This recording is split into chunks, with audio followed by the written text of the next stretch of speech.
Welcome students.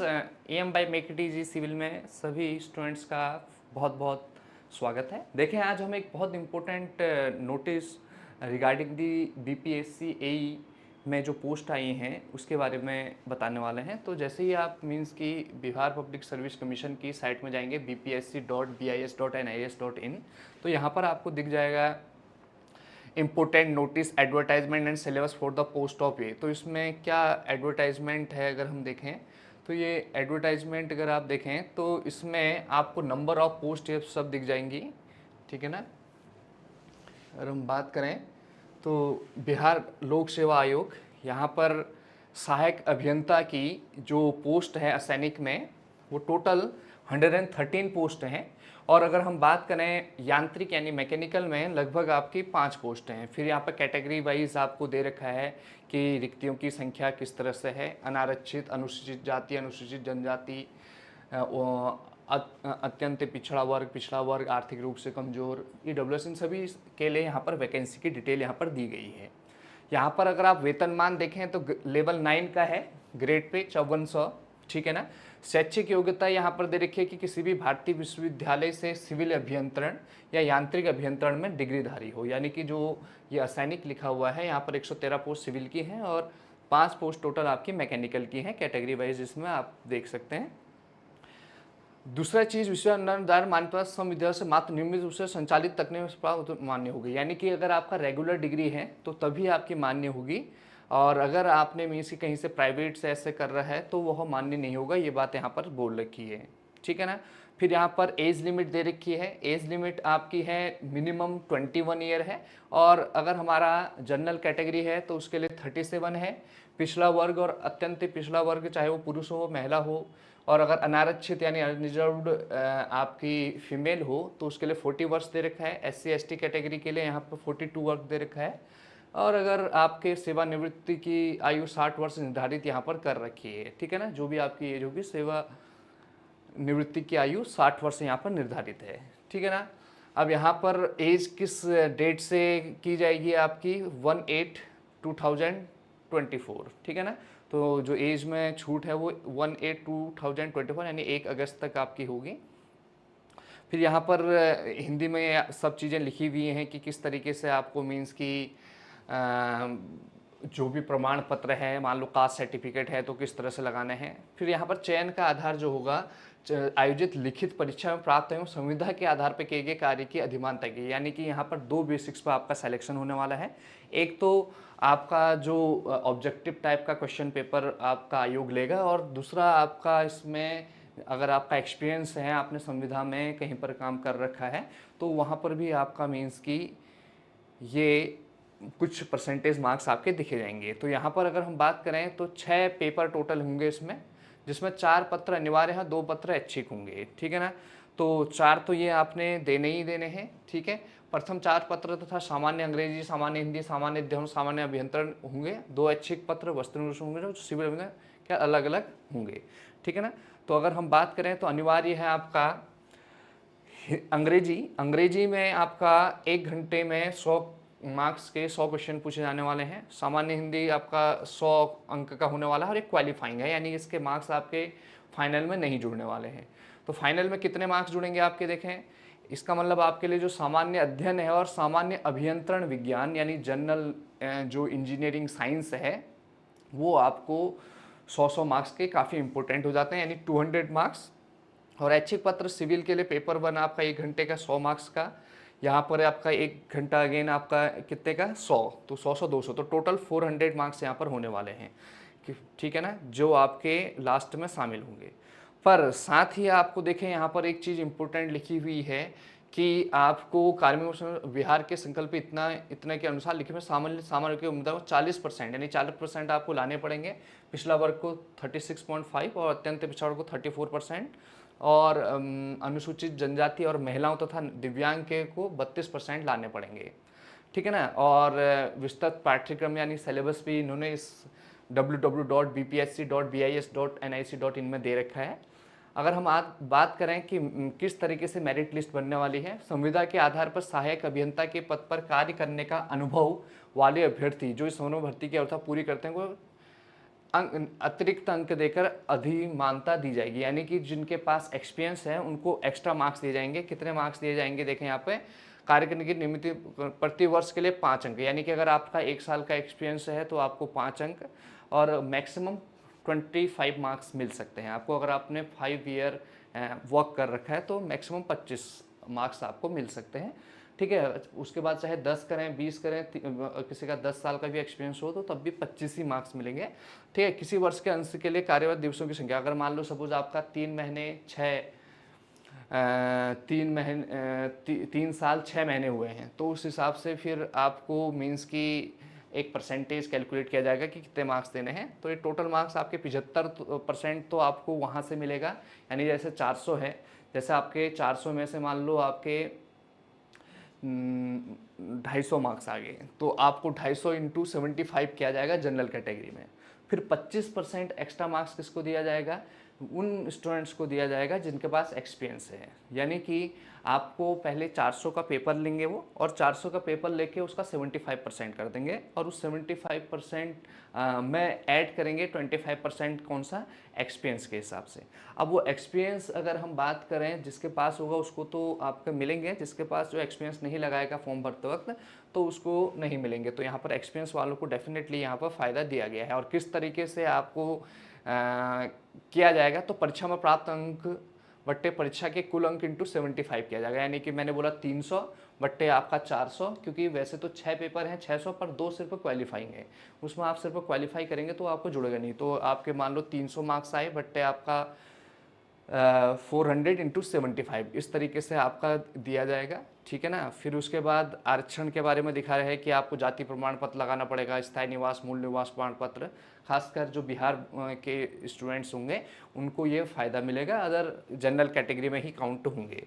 फिर यहाँ पर कोड भी दे रखे हैं कि ऑनलाइन आवेदन में आरक्षित कोटि अनरिजर्व के लिए एक कोड है, अनुसूचित जाति शेड्यूल कास्ट के लिए, शेड्यूल ट्राइब के लिए, एक्सट्रीमली बैकवर्ड क्लास के लिए, बैकवर्ड कास्ट के लिए, EWS के लिए 1 2 3 4 5 6 यहाँ पर कोड दिया हुआ है, ठीक है ना। फिर इसी तरीके से आपको मीन्स कि यहाँ पर किस तरीके से फॉर्म भरना है ये सारी चीज़ें दी गई हैं, ठीक है ना। शैक्षिक योग्यता, ये प्रमाण पत्र किस तरीके से भरना है, ये सारी चीज़, 4 फोटो आपको ले जानी है, पहचान पत्र होना चाहिए, ये सब चीज़ें आपको बता रखा है। अब यहाँ पर फीस जो है, जो बायोमेट्रिक फ़ी है उसके रूप में आपको 200 रुपये के साथ ही आपको जो जनरल कैटेगरी है उसको 750 रुपये जमा करने हैं, और बिहार राज्य के जो अनुसूचित जाति और अनुसूचित जनजाति उनके लिए 200 रुपया है, और बिहार राज्य के स्थायी निवासी सभी आरक्षित और आरक्षित महिला उम्मीदवारों के लिए 200 रुपये दे रखा है। और दिव्यांग के लिए जिसमें 40% से अधिक अगर वो फिजिकली हैंडीकैप्ड हैं तो वहाँ पर आपको उनको 200 रुपये देने पड़ेंगे, और अन्य सभी उम्मीदवारों के लिए 750 रुपये। वैसे प्रतिदिन का पहचान पत्र के रूप में आधार संख्या अंकित किया जाता है, बायोमेट्रिक फी के रूप में 200 रुपये अतिरिक्त शुल्क का भुगतान नहीं करना होगा, ठीक है ना। अब ऐसा बोला कि जिनके द्वारा ऑनलाइन आवेदन में पहचान पत्र के रूप में आधार संख्या अंकित किया जाता है, तो अगर आपने आधार संख्या डाल रखी है तो अतिरिक्त के रूप में 200 रुपये आपको नहीं देना है, ऐसा भी बोला गया है। इसके ऑनलाइन आवेदन करने की तिथि आपकी 15 जून, यानी कि आज आपके लगभग 5 दिन हो चुके हैं इस फॉर्म को आए हुए हैं। इसके बारे में ऑलरेडी बहुत स्टूडेंट्स को नोटिफिकेशन पता चल गया होगा। और आवेदन की अंतिम तिथि आपकी कितनी है, आपकी 30 जून। तो 30 जून तक इस फॉर्म को आप फिलअप कर लीजिए। तो किसी भी प्रकार की आपकी त्रुटि नहीं होनी चाहिए भरते वक्त, ये सब चीज़ इसमें बोर्ड रखा है, ठीक है। आपको जो भी एप्लीकेशन सेक्शन है उसको आप डाउनलोड करके रख लीजिए, इस तरह से आपको बोला गया है। तो देखें, आप जैसे ही www.bpsc साइट में जाएंगे तो वहाँ पर आपको ये सभी चीज़ें आसानी से मिल जाएंगी, आप वहाँ पर भर सकते हैं। अप्लाई ऑनलाइन भी आपका आ रहा होगा, ठीक है ना। अगर हम बात करें तो आप वहाँ पर अगर जाएं तो आपको मीन्स कि दिख जाएगा कि किस तरीके से फॉर्म को भरना है। तो यहाँ पर ये advertisement, syllabus for the post of, इस तरह से। तो आप इम्पोर्टेंट सिलेबस को देखें तो सिलेबस में भी आपको मीन्स की पता चल जाएगा कि क्या इसका सिलेबस रहने वाला है, कि आपका सिलेबस भी आपको यहाँ पर दे रखा है इनने कि संक्षिप्त नाम, सह नियमावली। तो इस तरह से यहाँ पर आपको सिलेबस दिया हुआ है, ठीक है ना। तो आप इस सिलेबस को भी देख सकते हैं किसी परीक्षा में प्रवेश, और किस तरीके से आपको मीन्स की दे रखा है कि 1 घंटे का 100 मार्क्स का हिंदी इंग्लिश कितने होंगे, टोटल 400 मार्क्स का आपका होगा, क्योंकि ये तो आपका ऊपर वाला क्या है, आपका क्वालिफाइंग है। टोटल 400 मार्क्स का यहाँ पर है। प्रथम पत्र में आपको बोल रखा है सामान्य अंग्रेजी और सामान्य कि इस तरह के होंगे कि अभ्यर्थी के भाषा संबंधी प्रयोग की समझदारी की जा सके। ठीक है, सामान्य अध्ययन में इस तरह से पूछा जाएगा। ठीक है, कि फिर चतुर्थ पत्र लिख रखा है कि जिसमें आपकी मेथोडोलॉजी सामान्य अभियंत्रण विज्ञान, तो इसमें आपको ठोस पदार्थों की यांत्रिकी यानी मैकेनिक्स, ऑफ गिल नियंत्रण, वस्तु एवं निर्माण प्रणाली, मेथोडोलॉजी एंड कंस्ट्रक्शन बोल रखा है। ट्रांसपोर्ट से रिलेटेड और एनर्जी कन्वेक्शन के बारे में पूछा जाएगा। ठीक है ना, विद्युत कर्मशाला यानी कि मैकेनिकल, इलेक्ट्रिकल और सिविल के थोड़ा थोड़ा बेसिक आपके सभी चीज़ों के बारे में जनरल इंजीनियरिंग में पूछा जाएगा। और जबकि सिविल अभियंत्रण में आपको 2 अलग अलग वस्तुनिष्ठ प्रश्न होंगे जिसमें 100 अंक का होगा, और इस तरह से आपके स्ट्रक्चरल एनालिसिस हो गया, स्ट्रक्चरल डिजाइन हो गया, सॉइल मैकेनिक्स हो गया, फाउंडेशन इंजीनियरिंग, ये पेपर फर्स्ट में होगा। और अगर पेपर सेकंड में बात करें तो जल विज्ञान यानी कि वाटर सप्लाई इंजीनियरिंग के बारे में, और किस तरह से वाटर आपका मीन्स कि फ्लो कर रहा है, हाइड्रोलॉजी के बारे में पूछा है, ओपन चैनल फ्लो हो गया, हाइड्रोलिक स्ट्रक्चर के बारे में पूछा है, ट्रांसपोर्टेशन इंजीनियरिंग है, और पब्लिक हेल्थ इंजीनियरिंग यानी कि वाटर सप्लाई, इन सब के बारे में आपको पूछा जाएगा। ठीक है ना, तो ये सारी चीज़ें दे रखी हैं। फिर आपको सामान्य इंजीनियरिंग विज्ञान का बोल रखा है, इंजीनियरिंग यंत्र यानी मैकेनिक्स में क्या क्या चीज़ें रहने वाली हैं, ये सारी चीज़ें यहाँ पर दी गई हैं। ठीक है ना, यानी कि आपको सामान्य संतुलन समीकरण प्रयोग, गति समीकरण कार्य, शक्ति ऊर्जा, इन सब के बारे में, सर्वेइंग के बारे में पूछा जाएगा। ठीक है ना, इंजीनियरिंग मटेरियल और उनका कंस्ट्रक्शन पूछा जाएगा। ठीक है ना, किस तरह से इकोनॉमिक्स देखी जाएगी इंजीनियरिंग में, कैसे आपको मैनेजमेंट किया जाएगा, ये सब चीज़। आपको किस तरीके से परिवहन फिनोमिना, ट्रांसपोर्टेशन के बारे में पूछा जाएगा, ऊर्जा रूपांतरण, ये सब चीज़ पूछा जाएगा। ठीक है, फिर ये सारी चीज़ें हैं। फिर अगर हम बात करें सिविल इंजीनियरिंग का सिलेबस दिया हुआ है यहाँ पे कि संरचना किस तरह से निर्धारण एवं स्थायित्व क्या होता है, इंटरनल एक्सटर्नल फोर्स क्या हैं, इन सब के बारे में पूछा गया है। ट्रसेस पूछे गए हैं, फ्रेम पूछे गए हैं, आर्चेज, ये सारी चीज़ें यहाँ पर पूछे गए हैं। आरसीसी बीम के बारे में पूछा गया है, स्लैब पूछे गए हैं, कॉलम पूछे गए हैं, शियर फोर्स, इन सब के बारे में यहाँ पर दिया गया है। स्टील संरचना दे रखी है, टेंशन, कॉम्प्रेशन, ठीक है ना, फ्लेक्सरल जो आपके मेंबर हैं उनके बारे में पूछा गया है, फ्लोर हो गया, ट्रसेस हो गया, प्लेट गर्डर हो गया, और ब्रैकेट कनेक्शन, इनके बारे में पूछा गया है। साथ ही पीएससी का भी यहाँ पर क्वेश्चन आपको पूछा जाएगा। सॉइल मैकेनिक्स में आपको कौन कौन से फोर्सेस हैं, कैसे आपकी जो रॉक है उनका क्लासिफिकेशन किया गया है, मिट्टी का क्या आपका मीन्स की नेचर होता है, कैसे उसकी फॉर्मेशन होता है, उसके प्रॉपर्टीज़ क्या हैं, आपके कॉम्पैक्शन हो गया, और आपका शेयर स्ट्रेंथ हो गया, स्टेबिलिटी ऑफ स्लोप्स हो गया, मृदा प्रतिबल यानी कि सॉइल में किस तरह के स्ट्रेसेस आ रहे हैं, इन सब के बारे में आपको पूछा जाने वाला है।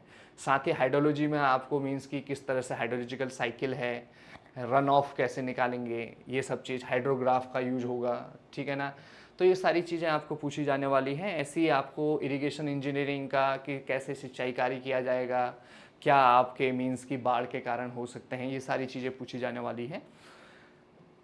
तो परिवहन इंजीनियरिंग में आपको जो भी आपके मीन्स की ज्योमेट्रिक डिज़ाइन है उसके बारे में पूछा जाएगा। ठीक है ना, साथ ही ब्रिज इंजीनियरिंग भी पूछा गया है, सेतु इंजीनियरिंग के अवयव क्या हैं, आईआरसी वर्गीकरण यानी इंडियन रोड कांग्रेस में किस तरह से लोडिंग क्लासिफिकेशन दे रखा है, इसका पूछा जाएगा। और लोक स्वास्थ्य इंजीनियरिंग में आपको पूछा गया है कि जो पाइप होते हैं, ट्यूब वेल होते हैं, डग वेल होते हैं, slow sand filter, rapid gravity filter यानी फिल्ट्रेशन प्रोसेस के बारे में यहाँ पे स्पेशली दिया गया है।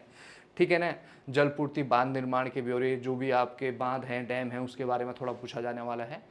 ठीक है, जल निकास एवं स्वच्छता जल निकास पूछा गया है। ठीक है ना, ये सारे आपके पूछे गए हैं। ऐसी यांत्रिक में दे रखा है उष्मा गति की, अंतर्दहन इंजन, स्टीम बॉयलर। ठीक है, तो ये सब सिलेबस आपको डिटेल में दे रखा है। ठीक है ना, तो ये सारे आप अगर पढ़ें तो आपको आसानी से पता चल जाएगा कि क्या क्या हमारा सिलेबस आपका होने वाला है। ठीक है ना, तो ये आपको पता चल गया होगा कि 15 से 30 जून तक जो मुख्य मुख्य पॉइंट है, 15 से 6 जून तक आपका मीन्स की ये भरा जाना है। 15 से 30 जून तक, जिसमें कि आपको 750 रुपये जनरल कैटेगरी में भरने होंगे। अपने फ़ोटोग्राफ, अपने सर्टिफिकेट अपने पास रखें। और अगर हम पेपर की बात करें तो टोटल 6 पेपर होने वाले हैं, जिसमें 2 क्वालिफाइंग हैं, जनरल हिंदी और जनरल इंग्लिश। तो बेसिक अगर आप थोड़ा भी पढ़ के जाते हैं तो हिंदी इंग्लिश वैसे सभी ने बहुत अच्छा अपना पढ़ा होगा, एक बार बेसिक बेसिक भी पढ़ के जाते हैं तो वो क्वालिफाई कर जाएंगे। वो आपको मीन्स की जुड़ने नहीं हैं फाइनल मार्क्स में। फिर 400 मार्क्स का आपका एक तो जनरल आपका जो साइंस है इंजीनियरिंग में वो पूछा जाने वाला है, जनरल स्टडीज़ पूछने वाला है 100 नंबर के, और 200 नंबर का आपका टेक्निकल होने वाला है, जिसमें पेपर 1 और पेपर 2 का सिलेबस यहाँ पर डिसाइड किया गया है।